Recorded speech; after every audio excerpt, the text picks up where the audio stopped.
I'm going to show this trade that I took. Okay, took this trade this morning. And just do a quick recap, quick breakdown. Now, the first thing to note is we have this Persian revert, which I spoke about in my last video. Now, one thing which this is going to be extremely informative. Well, every time we have a Persian revert criteria, right? Every time there is a Persian revert formation, the Persian revert will usually have a lasting effect, right? So here we swept. We had a Persian revert with the weekly between the weekly cycles, right? So my anticipation for this day was going to be a continuation from the down move that occurred on Tuesday, right? Looking back here, we have CPI. CPI had the manipulation up, which is what I anticipated, and then I shorted this move down, and then I anticipated for this day to be just a continuation to the downside and eventually target these lows, which we in fact did target, right?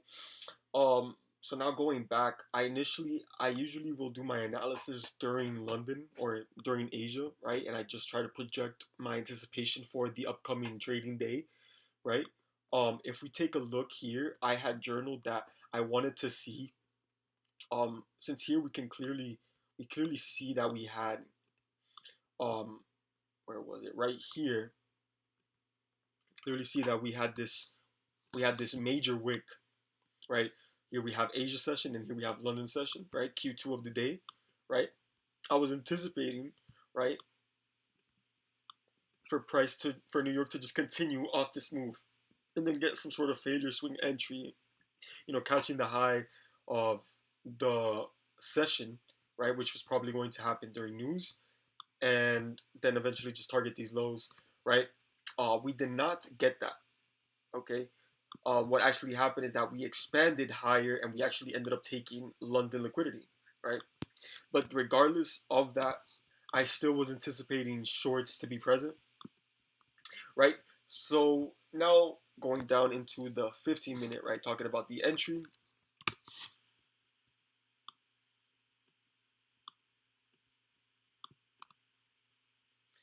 Um, so this right here, this is a very significant high because we have some relatively equal highs right here, right? 9:30 opens up, right? And I wanted that to be an entry, right?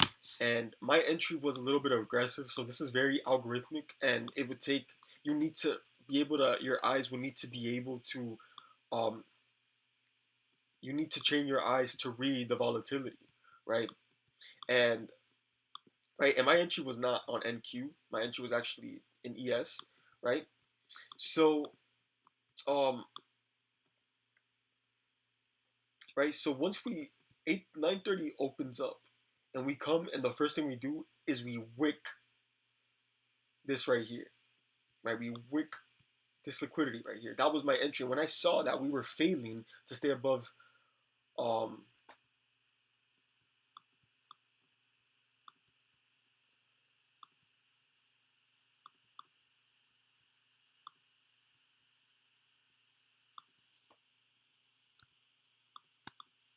so once I saw so once there was this wick, I saw that the bodies were respecting each other, right? So here the bodies are saying failure swing, and here the bodies are saying turtle soup, right? If you're just paying attention, if you just completely just turn off the wick. Let me just go right here. You see, so you can clearly see that there is a hidden SMT, right? A secret SMT. right? Let me just turn this back on, right? So now, once we have this going on, is all you really need is a precision entry, which is it's how I get my really accurate entries, which I'm not going to be discussing here, just because. But you can just enter off the rejection. You can just enter off the rejection. You don't really have to know that right now. Once I saw that we were wicking these highs, once I saw that we were wicking these highs, I was already anticipating price to continue to the downside and target these lows, right? So I want you to pay attention why I use the following targets, right? Why was this? Why were these relative? Is because here we have symmetrical price action, right? We don't have any type of SMT. We don't have any type of failure swing, right? We only have symmetrical price action, right? So I knew that price was most likely going to continue from the move of yesterday and target these lows and eventually target the relatively equal lows that were more on a weekly basis. Um, so I'm just gonna break down what occurred here, right? So here we just had a lot of back and forth, but as you can clearly see, we are still respecting that wick. I love to see that wick. For me, if there would have been a body close above this wick, I probably would have not liked this trade. I probably would have would have just my I wouldn't have had that much confidence, right? And then here I am, I'm cycling through, the time frames, and why I'm doing that is not to, it's not to see what's gonna happen. I'm just trying to see if there were any cracks and correlations present, right? That's mainly how I read price. I like to look for cracks and correlations, subtle cracks and correlations. I like to look differences between candle highs, candle lows. I like to look at where is the placement of certain PD arrays. All of those things, I'm paying attention to all of those things, right? And to give me validation to why price may go a certain direction or to why it wouldn't go a certain direction. Okay, so then here this trade was pretty self-explanatory. I didn't do anything. It's just started to go down, right? Here we were in a new week opening gap, right? Price just started to go down. Price started to go down. Price started to go down.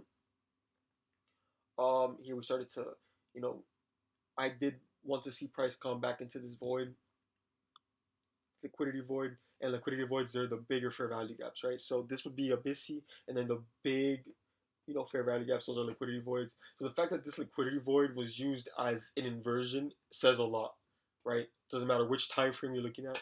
When a liquidity voids are really, really big fair value gaps, right? When they're inverted, price will usually it usually indicates uh displacement and change of state of delivery. Okay. So yeah, that was my trade breakdown. If you enjoyed this breakdown and you want more free content, um, just like and subscribe to this video. Like this video. Subscribe to my channel. I give a bunch of gems, right, just for free, and just let me know if you guys have any questions in the comments. Just you could hit me up on Twitter. You can hit me up on IG. I'll be more than glad to answer any type of questions that y'all have. So thank you for watching.